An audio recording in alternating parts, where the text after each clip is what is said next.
Hello, everyone. It's Brian Zielinski with Shape Connect, B2B matching platform for small and mid-sized businesses.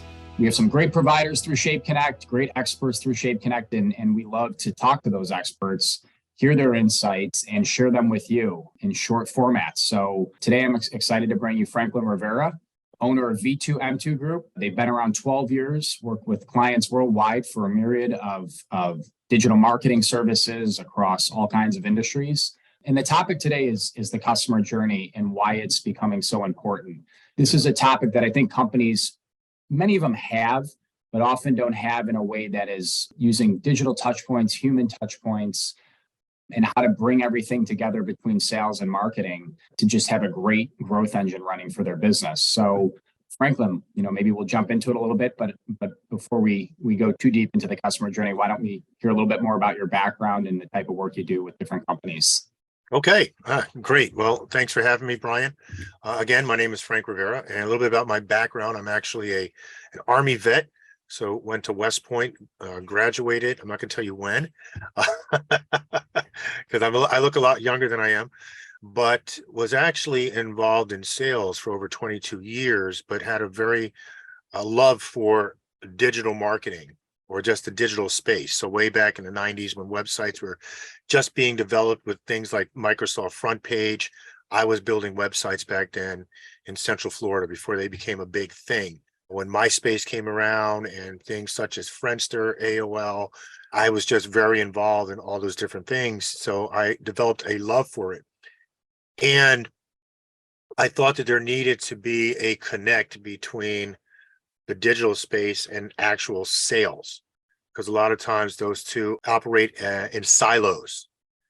And from my experience of working in corporate America with Fortune 100 companies, they still operate in silos. So I thought this was the perfect time to start my agency and to bring more of a sales type approach, an analytical type approach, a revenue-based approach, because my master's, my MBA is with a finance concentration. A lot of those things were missing in the space.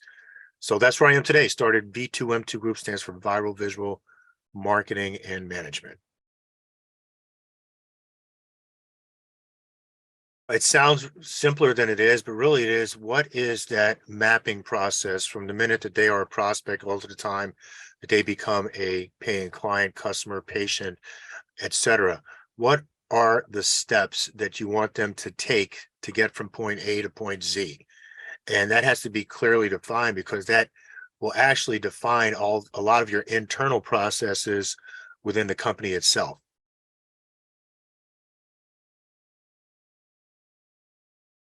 Both sides really need to own it.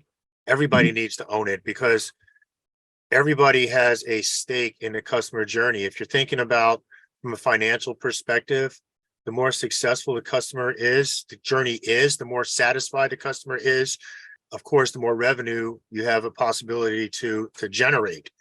From a sales, I always feel as if the sales goals have to be established before marketing can actually come in there and support the sales goals. So that's why marketing and sales need to be, basically joined at the hip through this entire process. Because one thing in my experience as being a pharmaceutical rep back in the day was a lot of times things were pushed out to us from marketing, and we would go to the doctor's office and they would be irate saying, I have no need for this. This is not what I need.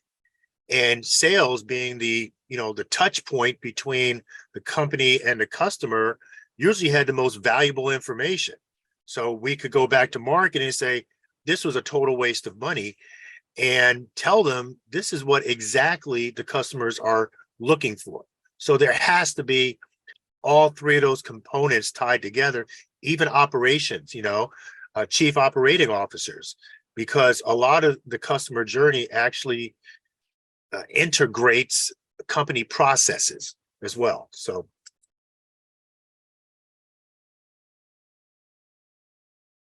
I am really big on efficiencies. I think inefficiencies is what really drains revenue. You bleed money when you're inefficient. And what I found is, as a matter of fact, I was just talking to my wife that 95% of the companies that I work with, they have all the components in place, but they are not connected. And it becomes a very disjointed marketing or even sales strategy, because you're kind of just plugging the holes as to, oh, okay, this person is interested in this, so we think that this should be the next step. And a lot of times that is kept up in our brains. In our brains, I think of like hard drives. They can only hold so much information, or memory. You can only process so much. So by having a clearly defined journey from beginning to end, you know exactly who's going to be responsible for each step. You also know what software is going to be responsible, where the revenue is going to come in. The beauty of it is a lot of this customer journey nowadays, because of the growth of software, can be automated.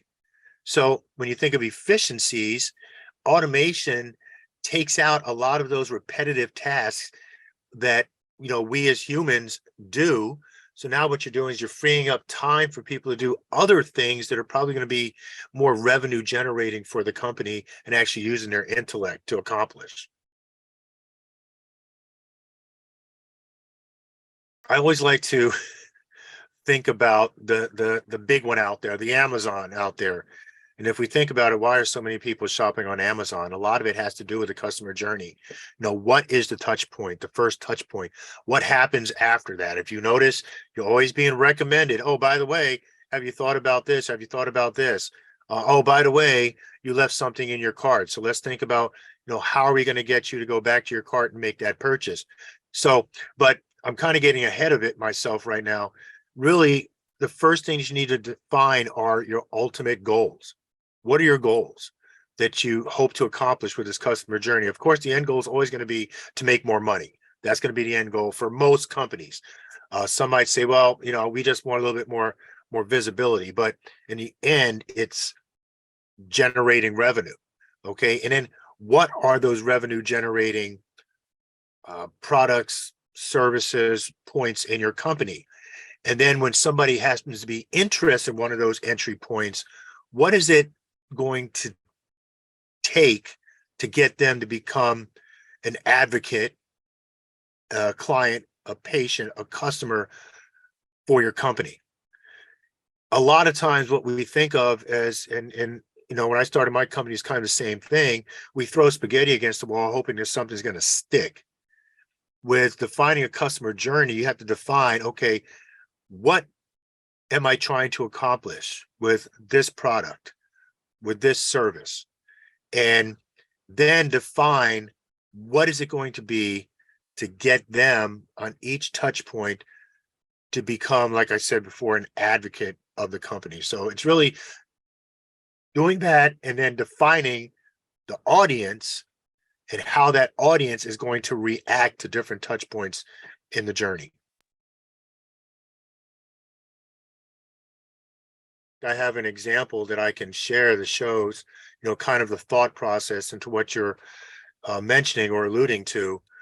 This is actually a customer journey, a mind map of a customer journey that was built probably about 5 or 6 years ago. The beautiful thing is, I'll say this, the year after we did this, they became a Fortune Inc. 5000 company.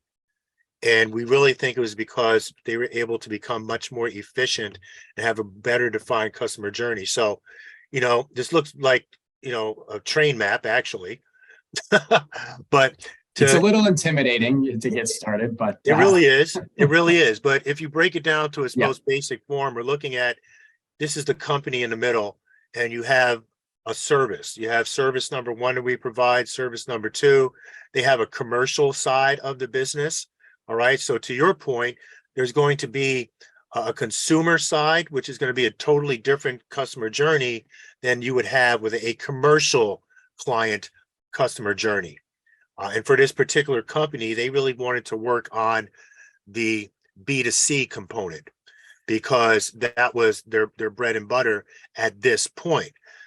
And basically what they did was they walked through, okay, what are going to be touch points, human touch points? When are we going to have appointments scheduled? When are we going to send a proposal? When are we going to move to the next step after the invoice is paid? You see right here, this is where they define that they want to have a human touch point so that they can connect with their audiences. And, if I kind of go back in time, I remember a conversation with a kid. He was, I think, about 24 years old. He became one of the biggest influencers on LinkedIn. And I remember interviewing him in a parking lot on my phone. And he said, if you can build a community, you can monetize a community. I never forgot that. And this is what you're doing with a customer journey. You are building a community so you can monetize it. And I'll say a lot of companies during, COVID probably suffered because they didn't believe, number one, in building an online community. They didn't have a journey to build an online community. So when everything went online, it was like, where do we go from here? Because they can't come into the stores, they can't do this. So this is just a very complicated example, but this walks them through from being a prospect to the point they actually become a client, and at which point they are now invited into an exclusive Facebook group. So they've mapped out the entire process, and there are no questions what steps and to take next and who's involved in each step along the way.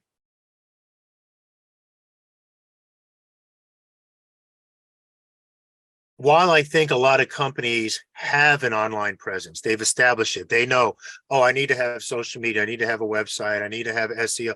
They have all these components, but what happens is there's no synergy between all the components. As a matter of fact, back in the day, I remember when I first started my company, I said, I'm going to be a generalist. And oh my gosh, I was beaten over the head about that. You need to specialize. You need to specialize. I said, but it's like, saying I'm going to build a car, but I'm only going to, focus on the tires. What about the rest of the car? I need to understand how everything is interconnected.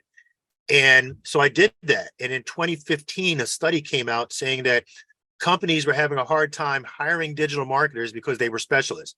They needed somebody to understand the entire process. And unfortunately, while a lot of companies out there, they have their SEO person, they got their website person, they have their social media person, but nobody is talking to each other. Nobody really knows what the overall strategy is. They know exactly their tasks, their goals. And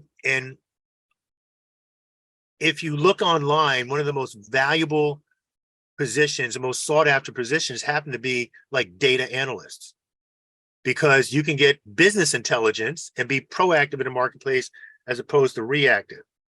And what a digital marketing audit does is it looks at your entire processes and figures out, okay, where are the bottlenecks? Okay, are they working in synergy with each other? Because then once you know that, do I need more SEO? Is that the issue? Do I need this? And do I need that? And the beauty is that actually ties in, gives you a starting point for your customer journey, because you know what the missing pieces are, the gaps you need to fill, and then how to create synergistic processes online. So usually an audit can take anywhere between, 2 to 4 weeks, really, because you're trying to get a lot of historical data to see where they've been and where they are now. And a lot of times the software really just has to bring all of that together, to collect all that data. But then where the difficult part is, where we have to look at, it's like being a digital forensics. I'll say we have to put the pieces together as to, okay, what is actually missing. And a lot of times we found out that it isn't that, I hate to say this, a lot of times it comes down to two areas. Their sales processes and just their operational inefficiencies. Really, that's what it comes down to. You asked me what are the benefits of having that? Is that the other? Yeah, the benefits really are, you save money.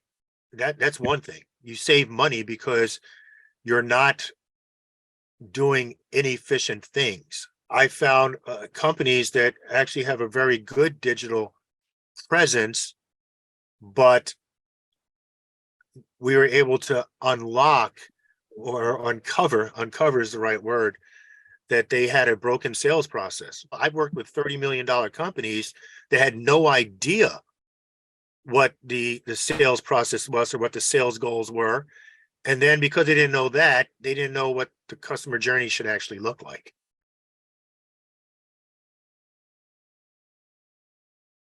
One of my best resources for information happens to be marketingcharts.com, where they do Okay. a lot of research, and establishing a customer journey has become one of the number one priorities for chief marketing officers. And it makes sense. It's, how do you go someplace without a roadmap?